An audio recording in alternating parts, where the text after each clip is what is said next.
కాబట్టి కార్తీక మాసంలో 9వ రోజు అందరూ కూడా శివాలయానికి వెళ్ళేటప్పుడు నందివర్ధనం పూలు తీసుకుని వెళ్ళండి. అర్చకులకు ఇచ్చి శివుడికి నందివర్ధనం పూలు అలంకరించమని చెప్పండి.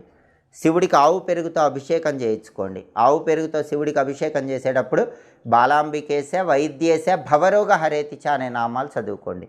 ఆవు పెరుగుతో అభిషేకము, నందివర్ధనం పూలతో పూజ, దాంతోపాటుగా శివాలయంలో 9 ప్రదక్షిణలు. ఇది నవమి తిథి రోజు కానీ కార్తీక మాసంలో 9వ రోజు కానీ చేస్తే ఐశ్వర్యవంతులు అవుతారు. ధనపరంగా ఉన్నటువంటి అన్ని ఇబ్బందులు తొలగిపోతాయి.